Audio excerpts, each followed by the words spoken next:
think one of the biggest flaws with Supergirl is something many will consider to be a strength, and I think at the end of the day, many will be lukewarm on this rather than either loving it or hating it. It's a loose adaptation of Woman of Tomorrow, which I did read for the film. This really is kind of an epic. It's very thoughtful, very emotional. There's a lot more material here than they ever could have fit into the film. Woman of Tomorrow is essentially just an adaptation of True Grit. Novel from 1968 became a 1969 film with John Wayne. And a much better film in 2010 from the Coen brothers starring Haley Steinfeld and Jeff Bridges, also Matt Damon. I've made the argument this is the Coen brothers' best film. So in this film, Millie Alcock's Kara is essentially Rooster Cogburn. Eve Ridley's Ruthie is essentially Maddie. That makes Matthias Schoenaerts Krem of the Yellow Hills Josh Brolin's Tom Chaney. Krem essentially poisons Crypto, he kills Ruthie's family, and the two of them come together as an unlikely duo to seek justice. When she meets Ruthie, Kara is in the process of celebrating her 23rd birthday. She is a hot mess, she's drinking a lot, she's trying to forget what happened to her people. Millie Alcock's Kara is the best thing about the film. If I had a complaint here, I would say we don't get enough time with this character. I think Eve Ridley is doing her best here. The performance is kind of up and down. It's a lot of stress on her. This is her debut as an actor. I think she did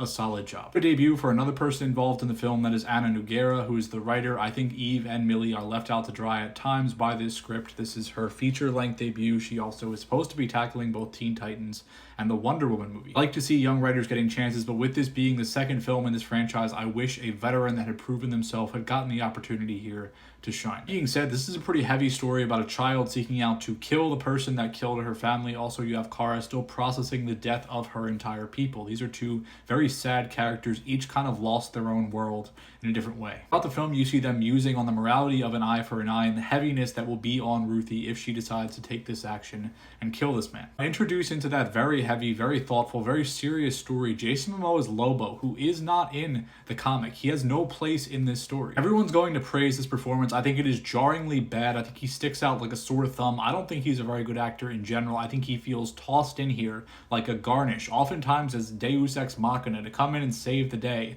when the main characters cannot. Feels like he was thrown in after the fact with them thinking, well, stupid people won't just watch a movie that's actually focused on Supergirl. There has to be some type of man character to hold attention. The villain is certainly not holding attention. He is comically evil, but this is just not a villain you're going to remember in a lot of ways. The strength of this film, in my opinion, is with the character of Kara and with this dynamic between her and Ruthie that forms. It's forced to form way too fast. This takes place over a couple days when the original comic is over the course of months. It does feel kind of rushed, but it is there and there is something emotional to that. This is a film that seems to be at war with itself tonally, like it's afraid to be serious, afraid to take itself too seriously. There's a lot of comedy pushed in here. It doesn't work for me. There's a lot of needle drops like over and over and over again that get tiring and repetitive. There's one that is genuinely one of the worst needle drops I've ever heard in my life. The film allows itself to be heavy, to deal with the material that's being worked with in the comic. It does work. There's a lot here to like. The heart of the film is there, but at times the villains feel rinse and repeat, the action feels rinse and repeat, and the forced comedy again feels rinse and repeat. For me, this is a light 3 out of 5. I still generally enjoyed myself. I like the character a lot, but I think a lot of missed opportunities